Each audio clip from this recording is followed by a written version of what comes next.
दोस्तों MS Excel के इस चैप्टर में आप सबका स्वागत है, जहां पर आज हम सीखेंगे बिल एंट्री परफॉर्म करना। अब आप सबको पता होगा कि अगर आप किसी सेल प्रोफाइल वाली जगह पे वर्क कर रहे हो, कोई स्टोर है या फिर कोई जगह है जहां पे आप वर्क कर रहे हो, जहां पे सेल अटेम्प्ट होती है, तो वहां पे जो आपका काम होगा वो ज़्यादातर होगा बिल एंट्री करने का। मतलब जितने भी आप इनवॉइस क्रिएट कर रहे हो या जितने भी आप सेल कर रहे हो, उन सभी बिल्स की एंट्री करना। तो वही चीज़ आज के इस वीडियो में हम सीखेंगे। सो मेक श्योर कि आप इस वीडियो को पूरा देखें, और अगर ये वीडियो आपको अच्छी लगे तो प्लीज़ वीडियो को लाइक और शेयर जरूर करें। तो बिना किसी देर के शुरू करते हैं इस वीडियो को। तो यहाँ पे सबसे पहले हम फॉर्मेट क्रिएट कर लेते हैं। तो सबसे पहली चीज़ जो इसमें हम पुट ऑन करने वाले हैं वो है इनवॉइस नंबर या फिर बिल नंबर।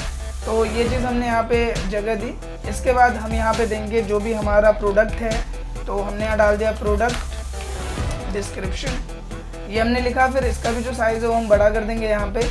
फिर यहाँ पे आते हैं तो उसका क्या रेट है, कितनी क्वांटिटी कस्टमर ने ली है और उसका क्या अमाउंट है, तो ये चीज़ हम यहाँ पे डालेंगे। और इसके बाद उस पर कितना हम जीएसटी लगा रहे हैं और इसके बाद क्या टोटल अमाउंट है जो हम कस्टमर से ले रहे हैं, तो वो चीज़ हमने यहाँ पे पुट ऑन कर दी। अभी करने के बाद हमारा एक जो फॉर्मेट लेंथ है वो यहाँ पे सेट ऑन हो जाती है। इसके बाद हम इस एरिया को सेलेक्ट करेंगे जहाँ पे हम हेडिंग देंगे कंपनी का नाम। तो हमने इसको सेलेक्ट किया और हमने इसे कर दिया मर्ज करने के बाद इसके अंदर हमें कंपनी का नाम देना है। तो सपोज जो हमारी कंपनी है वो है गारमेंट की, कपड़ों की दुकान है, तो हमने यहाँ पे डाल दिया मोहन गारमेंट्स प्राइवेट लिमिटेड। तो ये हमने लिखा, फिर हमने एंटर किया और ये जो नीचे वाली रो है इसको हम सेलेक्ट करेंगे और इसे भी मर्ज कर देंगे। यहाँ पे हम दे देते हैं एड्रेस। तो मैं यहाँ पे एक एड्रेस लिख देता हूँ, सदरपुर सेक्टर 45 नोएडा यूपी 201301। इसके बाद एंटर करते हैं और इस एरिया को सेलेक्ट करते हैं। और जो भी चीज़ हम इसमें कर रहे हैं, जैसे कि हम क्या कर रहे हैं बिल एंट्री, तो वो हम यहाँ पे इसकी जो हेडिंग है वो हम यहाँ पे दे देते हैं। तो ये चीज़ हमने की। अब ये करने के बाद इसको हम सेलेक्ट करेंगे पूरे को इस तरह से, और सेलेक्ट करने के बाद यहाँ पे कर देंगे ऑल बॉर्डर्स। तो ये बॉर्डर वाले ऑप्शन में आप जाइए, यहाँ पे ऑप्शन मिलता है ऑल बॉर्डर्स का, इस पर आप क्लिक करोगे और ये फॉर्मेट आपका रेडी हो जाएगा। इसके बाद इसे हम सेलेक्ट करते हैं और थोड़ा एडिट कर लेते हैं। तो इसे मैं थोड़ा सा बड़ा कर लेता हूँ, यहाँ पे बोल्ड कर देते हैं, और इसका जो कलर है वो हमने ग्रीन कर दिया बैकग्राउंड का। और इसके बाद इन्हें भी सेलेक्ट कर लेते हैं, और सेलेक्ट करने के बाद जो भी कलर हम यहाँ पे देना चाहते हैं, जैसे कि हमने यहाँ पे दे दिया ये वाला कलर, और नीचे वाले में हम दोबारा से ग्रीन कलर दे देते हैं। तो ये हमने दिया, बड़ा कर लेते हैं इसे और बोल्ड कर दिया। और इसका जो टेक्स्ट कलर है वो हमने वाइट या येलो जो भी आपको रखना है वो चीज़ आप यहाँ पे रख देते हो। इसके बाद इसे सेलेक्ट कर लेते हैं और इसे भी बोल्ड कर देते हैं। तो बेसिकली जो हमारा यहाँ पे फॉर्मेट है वो रेडी हो चुका है। अब इसमें जो हमें डेटा फिट ऑन करना है वो हम करते हैं। तो सबसे पहली चीज़ यहाँ पे हमें क्या करना है, इनवॉइस नंबर। तो जो भी आप बिल देते हो कस्टमर को, उस पर एक इनवॉइस होता है, यानी उस बिल का एक नंबर होता है, तो वही हो गया हमारा इनवॉइस नंबर। तो हम यहाँ पे एक इनवॉइस नंबर दे देते हैं। इसके बाद उस कस्टमर ने क्या लिया है, तो उसने लिया शर्ट, उसका रेट क्या है, तो उसका रेट है 480। कितनी क्वांटिटी ले रहा है, तो मान लो कस्टमर ले रहा है 2 शर्ट, तो हमने यहाँ क्वांटिटी 2 लिख दी। अमाउंट की बात करते हैं, तो अमाउंट क्या होगा, बेसिकली यहाँ पे जो उसका रेट है शर्ट का वो मल्टीप्लाई हो जाएगा क्वांटिटी के साथ। तो हमने इक्वल किया और पहले हमने इस रेट को सिलेक्ट किया, मल्टीप्लाई कर दिया क्वांटिटी के साथ और प्रेस किया एंटर। तो ये आ गया इसका अमाउंट। इसके बाद जीएसटी कितना लगा रहे हैं, जो बेसिकली अगर हम गारमेंट की बात करें तो वहाँ पे 2 मेन जीएसटी होती है, एक होता है 12% का और एक होता है 5% का। तो वो डिपेंड करता है कि आपका फैब्रिक कैसा है या किस नीश में आप वर्क कर रहे हो, तो वो मैटर करता है। तो यहाँ पे हम सपोज ले लेते हैं कि 12% जीएसटी ले रहे हैं, तो हमने यहाँ पे डाल दिया 12%, एंटर कर दें, इक्वल किया। अब इक्वल करने के बाद ये जो अमाउंट है इसका 12% हम कर देंगे, तो मल्टीप्लाई 12 डिवाइडेड बाई 100।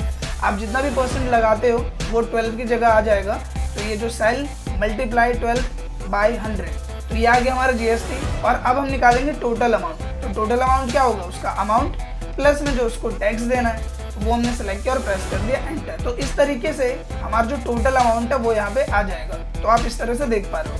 अब यहाँ पे हमें एक चीज़ और करनी है कि ये जिन चीज़ों पे हमने ये इक्वेशन अप्लाई करी है, आपने देखा था मैंने सेल को सेलेक्ट करा फिर मल्टीप्लाई इससे करा, इसे हमें ड्रैग कर देना पूरा जो हमारा रेंज है वहाँ तक। तो मैंने यहाँ तक इसे ड्रैग कर दिया और इसे भी जो है वो हम इसी तरह से ड्रैग कर देंगे।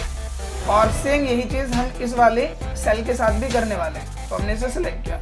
अब यहाँ पे भी 0 आ रहा है। जैसे मैं इसमें कोई भी डेटा फिट ऑन करूँगा, जैसे सपोज दैट मैं यहाँ पे डेटा फीड करता हूँ नेक्स्ट इनवॉइस का, जो कि 10302, और मैंने क्या सेल करी है, मैंने सेल करी है पेन, वो है 750 की। क्वांटिटी कितनी है 1। जैसे मैं एंटर करूंगा आप देखोगे ये सारा डेटा अपडेट हो जाएगा। यहाँ नॉर्मली अमाउंट आ गया है, यहाँ पे इसका जो भी जीएसटी लग रहा है वो आ गया और जो टोटल अमाउंट है वो आ गया है। तो इसी तरह से जो पूरा डेटा है आपको जो बिल एंट्री में करना है, जितने भी आप सेल करते जाओगे उन सब की एंट्री आपको 1 बाय 1 करना है। तो नॉर्मली देख पा रहे हो आप यहाँ पे मैंने थोड़ी सी वीडियो फॉरवर्ड कर दी है और ये सारा डेटा मैंने फिल कर दिया है। तो जितनी भी मान लो सपोज आज की डेट में जो भी हमारी एंट्री हुई है वो यहाँ पे आ गई। अब इसके बाद एक चीज़ आपको और करनी होती है जो होता है ग्रैंड टोटल। तो हम यहाँ पे क्या करेंगे, इस जो एरिया है इसको मर्ज कर लेंगे यहाँ पे। तो हम इसे सेलेक्ट करते हैं और यहाँ पे कर देते हैं मर्ज, पूरे को सेलेक्ट और कर दिया मर्ज। और यहाँ पे हमने लिखा टोटल सेल्स कितनी हुई हमारी, तो हमने ये किया। यहाँ पे आना है और आपको एक शॉर्टकट की प्रेस करनी है जो कि है ऑल्ट इक्वल। जैसे ही आप ऑल्ट की को होल्ड करके इक्वल प्रेस करोगे बाय डिफ़ॉल्ट आप देखोगे कि यहाँ पे सम का फॉर्मूला आ जाएगा और ऊपर की जो रेंज है वो ऑटोमेटिकली सेलेक्ट हो जाएगी। प्रेस करना है एंटर और जो टोटल सेल हुई है वो यहाँ पे आ जाएगी। इसके बाद इसे सेलेक्ट करके आप बोल्ड कर दो और यहाँ पे बॉर्डर अप्लाई कर दो।